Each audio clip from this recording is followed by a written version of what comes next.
Hello everyone, আমি দীপান্বিতা। আজকে চলে আসলাম একটা ছোট্ট রান্নার ভিডিও নিয়ে। আজকে রবিবারের স্পেশাল মেনু।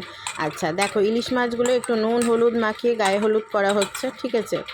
গায়ে হলুদ লাগিয়ে টাগিয়ে নিয়ে এবার এর মধ্যে দেব একটু মশলা। মশলা তেমন কিছুই না, একটু সর্ষে, একটু পোস্ত, দুটো কাঁচা লঙ্কা, শুকনো লঙ্কা।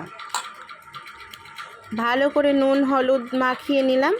মাখিয়ে নিয়ে এবার এর মধ্যে দিয়ে দেব একটু ঘরোয়া মশলা, সেটা হচ্ছে সর্ষে পোস্ত, দুটো কাঁচা লঙ্কা আর দুটো শুকনো লঙ্কা পেস্ট করে নিয়েছি। এবার এই পেস্টগুলোকে একটু ভালো করে সবার গায়ে গায়ে মাখিয়ে নেব। একটু সর্ষের তেল দিয়ে দিলাম ওপর থেকে, একটু ভালো করে সবার গায়ে মাখিয়ে নিলাম। প্রত্যেকটা মাছের গায়ে মাখিয়ে নিয়ে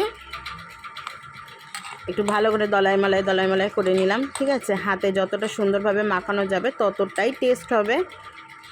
মাখিয়ে নিয়ে এবার একটা কন্টেনারে, মানে একটা টিফিন কোটোর মধ্যে মাছগুলোকে সুন্দর করে মশলায় মাখিয়ে একটুখানি সাজিয়ে রেখে দিলাম। কারণ একটুখানি না সাজালে কী হবে, মাছগুলো যখন আমি ভাপে বসাবো তখন ভেঙে যাওয়ার চান্স থাকে, ওই জন্য সুন্দর করে সাজিয়ে নিলাম।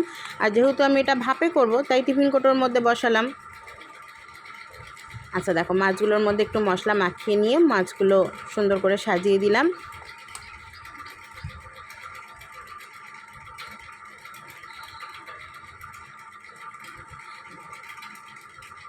সাজিয়ে দেওয়ার পরে যেটুকু মশলা ছিল দিয়ে দিলাম। তারপরে এই মশলার বাটিটা ধুয়ে সামান্য একটু জল দিয়ে কয়েকটা চেরা কাঁচা লঙ্কা দিয়ে দেবো। চেরা কাঁচা লঙ্কাগুলো দিয়ে সুন্দর করে সাজিয়ে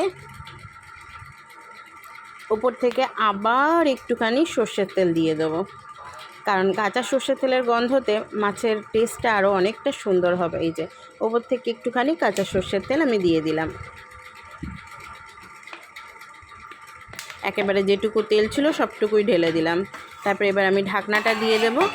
ঢাকনাটা দিয়ে কড়াইয়ের মধ্যে গরম জলের মধ্যে ওটা বাটিটা বসিয়ে একটা শক্ত নোড়া দিয়ে ঢাকা দিয়ে দিলাম। হয়ে গেছে। হয়ে যাওয়ার পরে এই দেখো ঢাকনাটা খুললাম। খুলে দেখো তো তোমরা কেমন হয়েছে, আমাকে জানিও হ্যাঁ ইনবক্সে কেমন হয়েছে। আচ্ছা, সবার নেমন্তন্ন রইল, আজকে আমার বাড়িতে চলে এসো।